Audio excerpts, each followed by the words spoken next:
You've been told your entire life, don't take it personally. Don't take rejection personally. Don't take criticism personally. Don't take failure personally. And most of the time, that's good advice. But what if there are some things you should take personally? Your wasted time, your broken promises, your unfinished goals, your constant excuses, your unrealized potential. Maybe you don't need to stop taking things personally. Maybe you need to start taking the right things personally. Because when you stop caring, you stop changing. And the scariest thing isn't failing. It's becoming comfortable with the person you know you're capable of outgrowing. Think about the last time you said, I'll do it tomorrow. Maybe it was studying. Maybe it was working on something important. Maybe it was finally starting the thing you've been talking about for months. You knew you should do it. You wanted the result. But you didn't feel like doing the work, so you postponed it, and nothing happened. No alarm, no punishment, no dramatic consequence, just another day, then another, and eventually, you forget that you ever promised yourself anything. That's the dangerous part, not one bad day, the pattern. Because one day of procrastination doesn't destroy your future, but repeatedly teaching yourself that your own promises don't matter does. Every time you tell yourself, I'll do it, and then don't, you're teaching yourself something. You're teaching yourself that your words don't mean much. And every time you say, I'll start tomorrow, tomorrow becomes another excuse. But the opposite is true too. Every time you keep a promise to yourself, even a small one, you build trust. You said you'd study. You studied. You said you'd practice. You practiced. You said you'd finish. You finished. Nobody else has to know. Nobody has to applaud. Because you're not doing it for them. You're building evidence for yourself. Evidence that says, when I say I'll do something, I can trust myself to do it. And that kind of confidence can't be faked. Maybe you've told yourself you're unlucky. Maybe you think you weren't born talented enough. Maybe someone else had better opportunities. Maybe they started earlier. Maybe they're smarter. Maybe they're more disciplined. Maybe their life is simply easier. And sometimes those things are true. Life isn't perfectly fair. People don't start from the same place. But there is a point where explanation becomes excuse. And you have to be honest enough to know the difference. Because nobody can change the cards they were dealt. But you can decide how you play them. Take that personally, not as an insult, as responsibility. Because responsibility is powerful. If everything is someone else's fault, you have no control. But the moment you say, maybe I can do something about this, you get your power back. Look at how easily we waste time. 5 minutes, 10 minutes, an hour, another episode, another scroll, another notification, another video, and somehow we convince ourselves we have no time for the things we claim matter most. You don't need to become a machine. You don't need to work every second. Rest matters. Sleep matters. Having a life matters. But there's a difference between resting and constantly escaping. There's a difference between taking a break and running away from your responsibilities. And deep down, you usually know which one you're doing. That's why this matters. Take your time personally, not because every second must be productive, but because your time is the only resource you can never earn back. Money can return. Opportunities can return. You can rebuild. But yesterday is gone forever. Failure hurts, but maybe we're looking at it incorrectly. Most people fail, and immediately turn it into an identity. I failed becomes I'm a failure. That's a lie. You failed at something. You are not the failure. There is a difference. Take the failure personally, but don't take it as a reason to hate yourself. Take it as information. Ask, what did this teach me? What did I do wrong? What can I change? What will I do differently next time? That's how failure becomes useful, because the person who never learns from failure will eventually become afraid of trying, and fear of failure is often worse than failure itself. There are goals you've probably been talking about for a long time. You know exactly what you want. You can picture it. You can imagine how your life would feel if you achieved it. But imagining it isn't enough. Wanting it isn't enough. Talking about it isn't enough. At some point, you have to decide that it matters enough to act, because nobody is coming to do it for you. Your parents can't study for you. Your friends can't build your discipline. Your future self can't come back and fix today. There is only you and the choices you make now. Take your goals personally, not emotionally.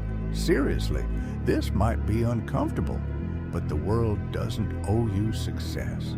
It doesn't owe you recognition. It doesn't owe you the life you've imagined. You can work incredibly hard and still face setbacks. You can do everything right and still experience failure. That's reality. But here's the beautiful part. You don't need the world to owe you anything, because your life isn't built from what the world owes you. It's built from what you're willing to create. So stop asking, why hasn't life given me what I deserve? Start asking, what am I willing to do to create what I want? That's a completely different question, and a much more powerful one. Imagine meeting yourself 10 years from now. Not the version you fantasize about, the version your habits actually created. Would you recognize them? Would they be proud of the choices you're making today? Would they thank you? Or would they ask, why did you keep waiting? Why did you keep saying tomorrow? Why did you know what you needed to do and still choose not to do it? That person doesn't exist yet, but you're building them every day, every decision, every habit, every excuse, every act of discipline. You're voting for a future version of yourself. And eventually, the votes add up. There's a strange comfort in waiting. Waiting for motivation. Waiting for the right opportunity. Waiting for someone to notice you. Waiting for life to become easier. But what if easier never comes? What if this is the moment? What if there is no perfect Monday? No perfect year? No perfect version of you that suddenly appears fully disciplined, fully confident, completely ready? Maybe readiness isn't something you find. Maybe it's something you build, one uncomfortable decision at a time. And that's where taking things personally changes meaning. It doesn't mean becoming angry. It doesn't mean comparing yourself to everyone. It doesn't mean punishing yourself every time you fall short. It means caring. Caring enough to stop lying to yourself. Caring enough to admit when you're wasting time. Caring enough to try again after failing. Caring enough to protect the future you keep talking about. Because you can't change something you don't care about.